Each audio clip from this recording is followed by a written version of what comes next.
Hey, I'm Jesse. Let's have a devotion. We're in Isaiah chapter 18. It can be a confusing passage, but I'll share with you my interpretation. I think it's pretty cool, and it actually might make you want to watch a movie that's on Netflix right now.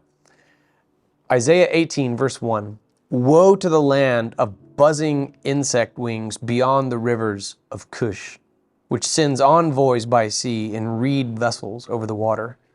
Go, swift messengers, to a nation tall and smooth-skinned, to a people feared far and near, a powerful nation with a strange language whose land is divided by rivers.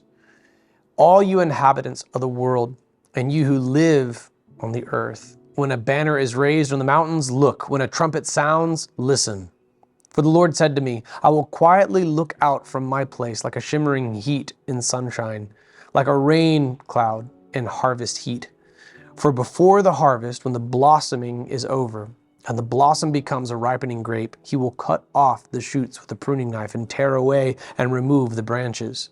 They will all be left for the birds of prey on the hills and for the wild animals of the land. The birds of prey will spend the summer feeding on them, and all the wild animals in the winter. At that time, a gift will be brought to the Lord of armies from a people tall and smooth-skinned, a people feared far and near, a powerful nation with a strange language whose land is divided by rivers, to Mount Zion, the place of the name of the Lord of armies. There is a bit of a chiastic structure to this. Chiastic meaning it ends as it began. Think A, B, C, D, C, B, A.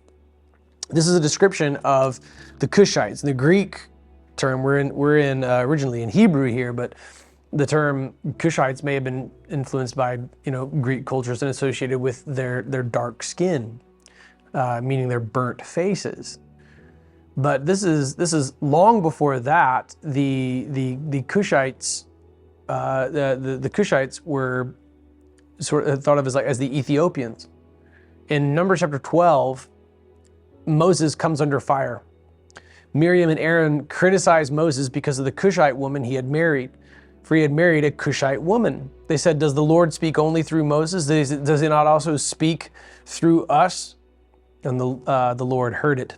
Moses was a very humble man, more so than anyone else on the face of the earth. You can imagine how this worked out for Miriam and Aaron.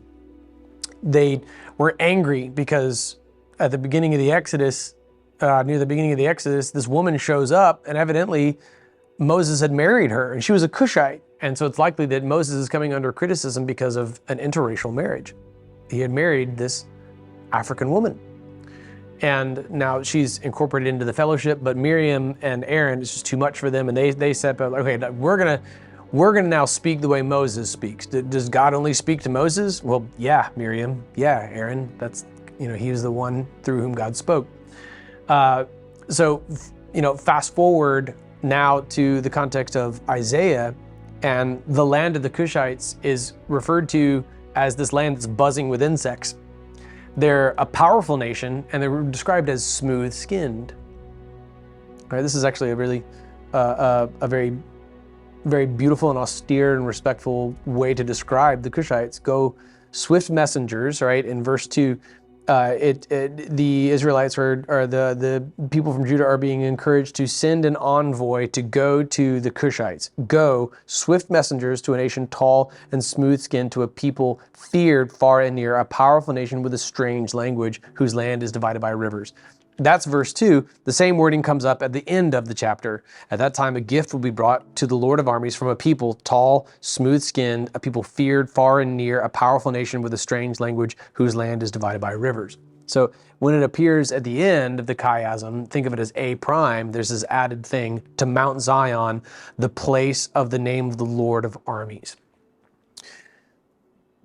The word Ethiopian in the Bible doesn't necessarily mean Ethiopia today. They sometimes get interchanged because they're describing people from different regions.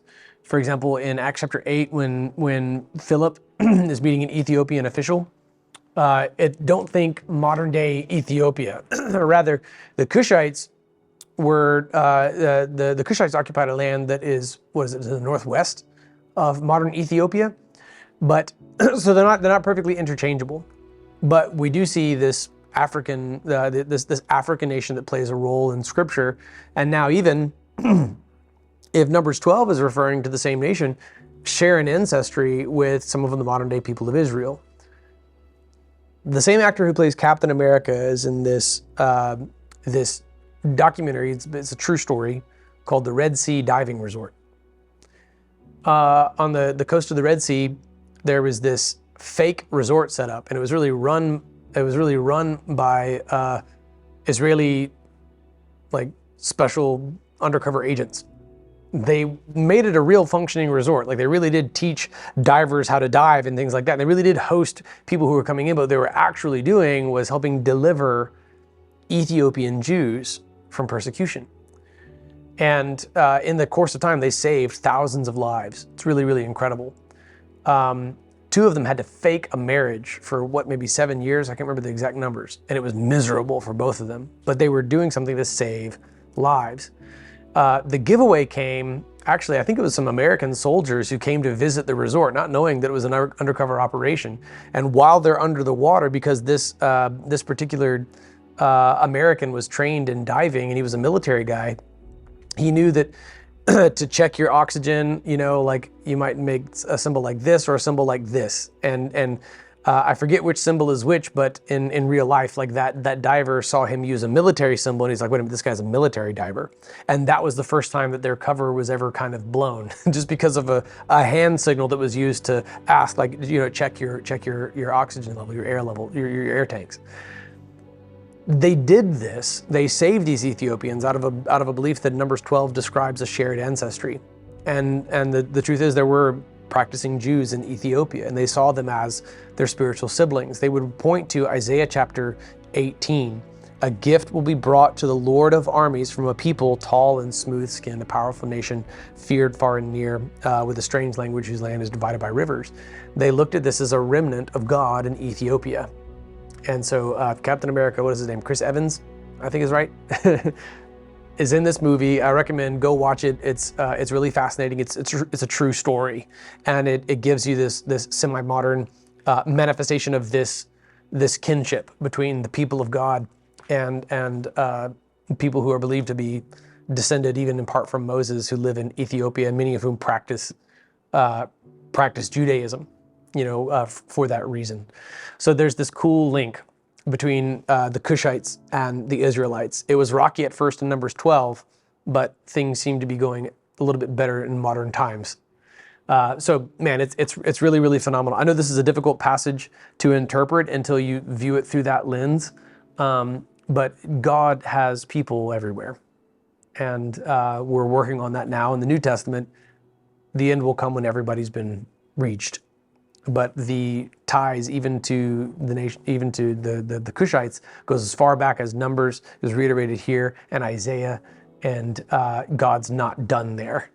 So I really love this passage. I know that it's a little bit mystic, and it even gets a little bit tense in verses 3 through 5. It almost sounds like there's about to be this military flare-up between the Cushites and the nation of Judah. But in the end, these Cushites will come and bring an offering to the Lord of armies at Mount Zion, that they will come and bring a gift, verse 7. So it's this encouragement for the people of Judah to send an envoy to them, and then it will result in the Cushites bringing an offering to God at Mount Zion. It's really, really a cool picture.